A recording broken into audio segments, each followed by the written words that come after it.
चलिए वीडियो को स्टार्ट करते हैं। तो आरआरबी एनटीपीसी का जो पेपर होता है ना, वो पेपर डिफिकल्ट नहीं होता है, बल्कि डिफिकल्ट होता है उस पेपर को अटेम्प्ट करना। ठीक है। तो आप जैसे आप एग्जाम दिए होंगे तो इससे रिलेट कर पाओगे आप कि क्या होता है कि टाइम मिस मैनेजमेंट के चलते आप 15 से 20 मार्क या 20 से 30 मार्क से क्वेश्चन आप छोड़ के चले जाते हो। ठीक है। यही एक कारण है कि आपका सिलेक्शन नहीं हो पाता है। तो ये 20 से 30 मार्क्स जो आप छोड़ के आते हो ना, मिस कर जाते हैं ना, तो इसको कैसे गेन करते हैं, इसी के बारे में आज डिस्कस करते हैं। तो बेसिकली इसका रीजन क्या है? तो मेन रीजन जो गया होता है ना, आप जो स्टार्ट करते हो ना, वो गलत क्वेश्चन से ही स्टार्ट करते हो, इसलिए आप फंस जाते हो। आप टाइम की शॉर्टेज हो जाता है आपको। तो आप 15 से 20 मार्क या 20 से 30 मार्क्स कम अटेम्प्ट कर पाते हो, जबकि आपके क्वेश्चन आ रहा होता है। समझ रहे हो बात को? ठीक है। चलिए आगे बढ़ते हैं। नेक्स्ट स्लाइड में देखते हैं। तो मैं आपको यहाँ पे थोड़ा-सा इसका पेपर का ओवरव्यू दे देता हूँ कि कैसे क्वेश्चन पूछे जाते हैं, कितने क्वेश्चन पूछे जाते हैं। तो जो आपका है ना, टोटल क्वेश्चन जो होता है ना, 100 क्वेश्चन होते हैं और वो 100 मार्क्स के होते हैं। और कितने समय में सोल्व करने हैं जी उसको? 19 मार्क्स में, 19 मिनट्स में। और नेगेटिव मार्किंग कितना है आपका? -1/3 है। तो मैथ के यहाँ पे आपके 30 क्वेश्चन रहेंगे, 30 मार्क के। सिमिलरली रीजनिंग के 30 क्वेश्चन रहेंगे, 30 मार्क के। और जनरल अवेयरनेस के 40 क्वेश्चन रहेंगे, 40 मार्क्स के। तो यहाँ पे जानते हैं सबसे ज्यादा प्रॉब्लम क्या है? अगर आप एसएससी या का एग्जाम दिए होंगे तो वहां पे क्या होता है कि सारे क्वेश्चन जैसे मैथ के एक साथ आ गए, रीजनिंग के एक साथ आ गए, और जीके जीएस के एक साथ आ गए, यानी जनरल अवेयरनेस के एक साथ आ गए। बट एनटीपीसी में क्या होता है ना कि वो एक साथ नहीं आते, वो अलग अलग आते हैं। समझ रहे हैं बात को? अलग अलग आते हैं, मतलब रैंडम आते हैं। तो जैसे कि किसी किसी का अगर स्टेट तो क्या होते हैं, रैंडम आते हैं आपको। ठीक है, रैंडम ऑर्डर में आते हैं। तो किसी किसी लड़के का क्या स्ट्रेटजी होता है कि मैं पहले पहले जीके जीएस कर लूंगा, या कोई मैथ का कर लूंगा, या रीजनिंग का कर लूंगा। तो उससे क्या होता है ना प्रॉब्लम, कि आप उसको क्वेश्चन सर्च करने में ही टाइम ज्यादा लगा देते हो। ठीक है, और उतना टाइम होता नहीं है। फिर आप 15-20 मार्क्स या 20 से 30 मार्क्स कम सोल्व करते हो, और फिर कुछ क्वेश्चन छूट जाते हैं। ठीक है। तो यहाँ पे देखिए, अगर इस टाइम को जितने क्वेश्चन पूछे जा रहे हैं उसको ब्रेक डाउन करें, तो आपको एक क्वेश्चन पे 54 सेकेंड देने हैं। और जो इजी क्वेश्चन है उसको आप ट्राई कीजिए कि 20 से 30 सेकेंड में सोल्व कर दें। मीडियम क्वेश्चन है उसको 45 से 60 सेकेंड में सोल्व कर दें। अगर लेंथ बड़ा है क्वेश्चन को अगर क्वेश्चन लेंदी है या कुछ भी है तो उसको स्किप कर दीजिए, कि बाद में उसको रिव्यू कर लेंगे। ठीक है। अब आइए देखते हैं कि मेनली जो होता है ना, जैसे अब स्टूडेंट फेल क्यों करते हैं, या अगर आपका सिलेक्शन नहीं होगा तो आपको पता होगा कि मेन कारण क्या है, व्हाई डू स्टूडेंट्स फेल्स। तो गलती कहाँ होती है? तो गलती क्या होती है ना, शुरुआत में ही गलती होती है। शुरुआत में ही गलत क्वेश्चन आप पिकअप कर लोगे ना, वहीं शुरुआत हो जाता है गलती का। तो यहाँ पे जैसे क्या होता है ना, दो टाइप से गलतियां होती है। एक तो हार्ड क्वेश्चन है पहले टाइप में, तो आपने हार्ड क्वेश्चन उठा लिया बट वो बन ही नहीं रहा, आपसे बन ही रहा है, तो 2 मिनट या 3 मिनट आपने तो वेस्ट कर दिया, इसलिए आप हार्ड क्वेश्चन उठाए ही नहीं पहले। और दूसरा कैटेगरी में क्या होता है कि सपोज कीजिए कि आप इजी क्वेश्चन नहीं उठाए, आप मॉडरेट उठा लिए। ठीक है। और उसको आप सोल्व कर रहे हो, बट 2 मिनट लग गए उसको सोल्व करने में, बट आंसर आ ही नहीं रहा, गलत हो रहा है, या कुछ भी आंसर आए या गलत हो जा रहा है आपसे। बट आप उसको क्या करोगे, आप ईगो में ले लोगे कि मैं तो इसको क्वेश्चन को सोल्व करके ही आगे बढ़ूंगा। बट यहाँ पे रेलवे में आपको एक क्वेश्चन सोल्व करने के मार्क्स नहीं मिल रहे हैं, आपको 19 क्वेश्चन सोल्व करने हैं। तो एक नहीं हुआ तो भी आपके पास 89 क्वेश्चन है ना, उसको सोल्व करो और आगे बढ़ो। तो ये बातें ध्यान में रखिए कि आपको हमेशा इजी क्वेश्चन से स्टार्ट करना है। अगर ऐसा नहीं करोगे तो क्या होगा कि आप पैनिक कर जाओगे फर्स्ट 5 मिनट में ही, अरे यार मैंने इतना टाइम दे दिया, अम, अब कैसे टाइम मैनेज करूंगा, तो आप पैनिक कर जाओगे। जब पैनिक करोगे तो ऑटोमेटिक है, आपको जो इजी क्वेश्चन होगा ना वो भी नहीं बनेगा, आपका स्पीड भी स्लो हो जाएगा, कॉन्फिडेंस लो हो जाएगा। ये सारी चीजें होने लगेंगी आपके साथ। ठीक है। ये सब चीजें क्यों हो रही हैं आपके साथ? क्योंकि आपको कोई प्लान ही नहीं है, कोई टाइम प्लान नहीं है कि किस क्वेश्चन को कब करना है, कि कैसे मुझे 90 मिनट को यूटिलाइज करना है। मेन आपको यहाँ पे क्या है, 90 मिनट ही टाइम मिल रहा है और उसको आपको यूटिलाइज करना है, कैसे उसको यूटिलाइज करना है, तो ये चीजें आपको समझनी होंगी। और लास्ट में जब जाओगे देखोगे, अरे यार इतने क्वेश्चन छूटे हुए हैं, अब तो मेरा सिलेक्शन हो ही नहीं सकता। फिर आप क्या करोगे, ब्लाइंडली आंख बंद करके क्या करोगे, टिक मारोगे, और उससे क्या -1/3 आप निगेटिव खाओगे। ठीक है, तो ये चीजें होती हैं। तो आप एक चीज बात ध्यान में रखिएगा, टॉपर वो नहीं होता है कि जो सारे क्वेश्चन सोल्व कर देता है या जिसको सब कुछ आता है। टॉपर वो होता है जो सही क्वेश्चन चूज करके एग्जाम टाइम पे बनाता है। ठीक है, और ज्यादा से ज्यादा क्वेश्चन बनाता है, मार्क स्कोर करता है, ये चीजें। फिर मैं आपको, चलिए आपको मैं एक स्ट्रेटजी बना देता हूँ कि मैं एग्जाम देता हूँ तो क्या फ्लो करता हूँ, या मैंने किया था, तो आपको अब बता देता हूँ मैं कि यहाँ पे देखिए 3 राउंड स्ट्रेटजी आप अपनाइए 90 मिनट को। तो में आप क्या कीजिए, जो राउंड 1 में जितने पूरा पेपर को गो थ्रू कीजिए, ठीक है, राउंड 1 में। और वहां पे देखिए जो इजी क्वेश्चन है ना उसको बनाइए, स्कैन कीजिए, पूरा पेपर स्कैन करना है, और जो इजी क्वेश्चन है ना उसको बनाइए। आप इजी क्वेश्चन को बनाते जाइए, और आप ट्राई कीजिए कि जो जनरल अवेयरनेस का क्वेश्चन है ना उसको आप कंप्लीटली बना ही दीजिए, क्योंकि जो आता होगा वो तो आपको फट से बन जाएगा, नहीं आता है तो नहीं बनेगा, आप ये मान के रखिए। या एक आध ही क्वेश्चन होगा जिसकी आप रिव्यू के लिए डालोगे, ठीक है।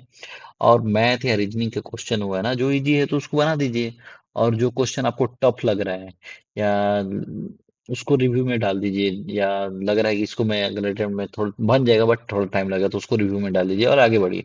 ठीक है, तो राउंड 2 में क्या करेंगे ना, जिस क्वेश्चन को आप रिव्यू में डाले थे, ठीक है, तो रिव्यू में जिसको डाले थे तो उसको बना दीजिए, और वो नहीं बन रहा है, जैसे कुछ क्वेश्चन होते हैं कि 2 मिनट टाइम दिए और वो नहीं बनेगा, ठीक है, तो उसको आप एक बार और एथी में डाल दीजिएगा। अच्छा, लास्ट में टाइम बचेगा तो इसको देखेंगे, ठीक है। और जो हार्ड क्वेश्चन है ना, जिसको देखते हैं लग रहा है कि मुझसे नहीं होगा, तो उसको आप छोड़ ही दीजिए, लास्ट में टाइम बचेगा तो आपको देखेंगे। फिर राउंड 2 में, तो सपोज कीजिए राउंड 1 में कुछ क्वेश्चन हो गए आपके 40 क्वेश्चन या 50-60 क्वेश्चन कर दिए आप। फिर राउंड 2 में आए आए आप, उसमें कुछ क्वेश्चन कर दिए। फिर राउंड 3 में जो बचा उसमें एक आध क्वेश्चन बना लिए। और एक ध्यान रखिएगा, 2-3 मिनट आप बचा के रख लीजिएगा कि लास्ट में आप वो ऐसे ब्लाइंडली स्कैन कर दें, ठीक है।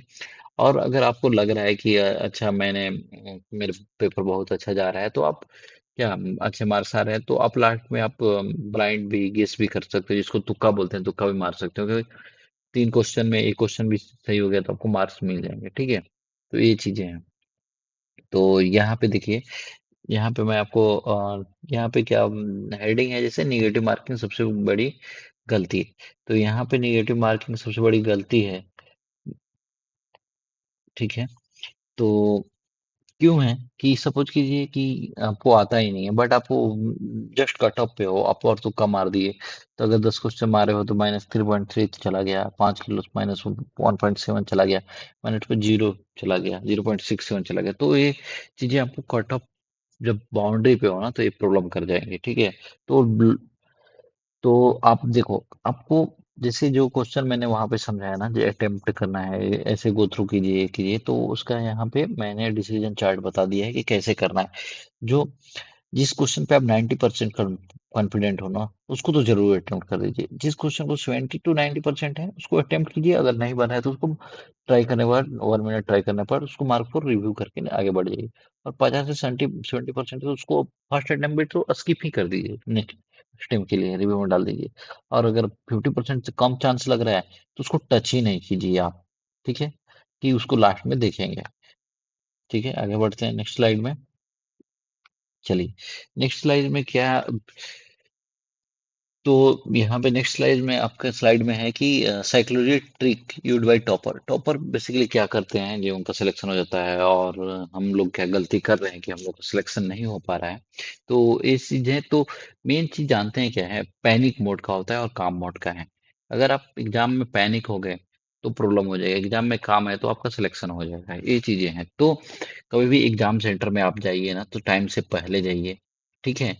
और रिलैक्स रहिए, और जैसे डेस्क पे चले गए ना, कंप्यूटर ऑन हो गया आपका, वहां पे डेस्क पे, तो 2 मिनट आराम से शांति से बैठे रहिए, माउस वोस चेक कर लीजिए वर्क कर रहा है कि नहीं कर रहा है, ठीक है। आपका सब सारी चीजें कर लीजिए, नहीं तो वो पैनिक पे आ जाओगे आप, ठीक है। अब जैसे मैं आपको समझा रहा हूँ कि अगर आप पैनिक हो जाते हो तो आपके साथ क्या होगा, और काम है आप तो क्या होगा। जब पैनिक कर जाओगे ना तो आपका ब्रेन जो है ना सबसे पहले वो स्लो हो जाता है। वो बहुत सारी चीजें डिस्टरबेंस हो जाती है और सोचने लगता है, ठीक है। आपको जो भी सिंपल क्वेश्चन है ना वो भी आपको डिफिकल्ट लगने लगते हैं, टाइम वेस्ट होने लगता है, ठीक है। गलतियां ज्यादा होंगी, कॉन्फिडेंस एकदम टूट जाता है। समझ रहे हो आप, इजी क्वेश्चन है उसको भी गलती करोगे या स्किप करके आगे बढ़ने लगोगे, ठीक है। बट आप काम हो और इजी क्वेश्चन से स्टार्ट किए हो, ठीक है, तो आपका ब्रेन फास्ट काम करेगा, ठीक है। और जो इसी फर्स्ट अटेम्प्ट में यहाँ पे इतने सारे क्वेश्चन कर जाओगे ना तो आपको लगा अरे यार अभी तो मेरे पास टाइम बहुत है। तो आप जो भी थोड़ा सा हार्ड क्वेश्चन है ना उसको भी आप अटेम्प्ट करोगे, ठीक है। तो इससे क्या होगा कि आपकी स्पीड जो है ना ऑटोमेटिकली बढ़ गई है, एक्यूरेसी बढ़ गई है, सही डिसीजन ले रहे हो आप, और 30% बेटर आपका परफॉर्मेंस हो जा रहा है, ठीक है। तो ये चीजें हैं, ठीक है। चलिए आगे बढ़ते हैं। अब अब पूरा जो इसका जो समरी है मैं आपको समझा रहा देता हूँ कि दो पहले डेस्क पे जाइए, 2 मिनट एकदम काम रहिए, ठीक है। पहले ही बैठ जाइए वहां पे और 2 मिनट एकदम काम रहिए, ठीक है। उसके बाद आप इजी क्वेश्चन स्टार्ट कीजिए, ट्राई कीजिए कि जितना 35 मिनट या 30 मिनट या 20 मिनट में जितना आप जल्दी गो थ्रू कर सकते हैं गो थ्रू कर लीजिए। फिर उसके मीडियम में अटेम्प्ट कीजिए कुछ क्वेश्चन। फिर लास्ट में जो है आपको जो नहीं बनाया उसको ट्राई कीजिए, ठीक है। निगेटिव मार्किंग रूल आपको पता है, जब मैं 3 क्वेश्चन में एक क्वेश्चन के मार्क्स कट जाएंगे आपको 3 गलती पे, ठीक है। तो आपको मेन चीज वही करना है कि माइंड को फोकस करके आपको 90 मिनट एकदम फोकस करना है, उसको यूटिलाइज करना है, तभी आपका वो सिलेक्शन हो पाएगा। तो ये सब चीजें हैं इस। और लास्ट में देखिए, एग्जाम जो है ना आप कितना भी पढ़ के जाइए उस दिन, एग्जाम जो है ना नॉलेज का खेल होता ही नहीं। आपको तो टीचर बनना नहीं है ना, तो एग्जाम नॉलेज का खेल होता ही नहीं है, कंट्रोल ऑफ माइंड का गेम है। आप जिस टाइम एग्जाम दे रहे हो ना आपका कैसे माइंड को कंट्रोल कर रहे हो, फोकस कर रहे हो, उसी का गेम है। अगर आपका माइंड स्टेबल रहेगा तभी आप वो सिलेक्शन ले पाओगे।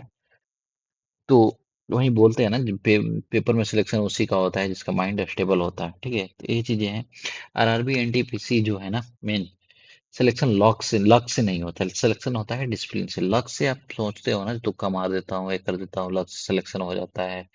तो लक से नहीं होना, सिलेक्शन तभी होता है जब आप डिसिप्लिन हो, ठीक है, जब आप 90 मिनट का सही से यूटिलाइज करोगे, ठीक है। तो ये चीजें हैं, आप ये याद रखिए। 3 राउंड आप याद रखिए, पहले इजी करना है, फिर मीडियम करना है, फिर रिव्यू करेंगे। पहले इजी क्वेश्चन सोल्व करेंगे, फिर मीडियम करेंगे, रिव्यू करेंगे। अब देखिए अब टाइम नहीं बचा है तो आप, जैसे क्या होता है ना कि लोग वीडियो देखने लगते हैं जी, कोई नया नया क्वेश्चन मैं सीख लूं या कोई नया ट्रिक मिल जाए, आप उस चीजों पे अभी नहीं फोकस कीजिए। अभी आपको क्या फोकस करना है, मेनली आपको अभी फोकस करना है कि जो आपको आता है ना उसी को रिवाइज कीजिए, ठीक है। आप नए नए क्वेश्चन के चक्कर में नहीं पड़िए कि ये कर लेते हैं वो कर लेते हैं, ये हो जाएगा वो हो जाएगा। अब नया क्वेश्चन करने का टाइम नहीं है, जो आता है ना उसी को रिवाइज कीजिए, फॉर्मूला रिवाइज कीजिए, रीजनिंग का कॉन्सेप्ट रिवाइज कीजिए, इसको रिवाइज कीजिए, ठीक है। तो ये सब चीजें हैं, और काम रहिए, जितना आपने पढ़ा है उतना अच्छा पढ़ा है, और उसी से सिलेक्शन हो जाएगा, आपको पैनिक होने की जरूरत नहीं है, ठीक है। अभी जैसे एनटीपीसी ने बहुत सारे निकाले, एक भी नहीं होगा तो अगले में हो जाएगा सिलेक्शन। तो अपना 90 मिनट जो देना है ना एग्जाम में वो परफेक्ट देना है, मतलब कंसंट्रेशन के साथ देना है। सिलेक्शन होना या ना होना वो तो डिपेंड करता है, ठीक है। तो ये चीजें हैं। चलिए फिर मिलते हैं नेक्स्ट वीडियो में।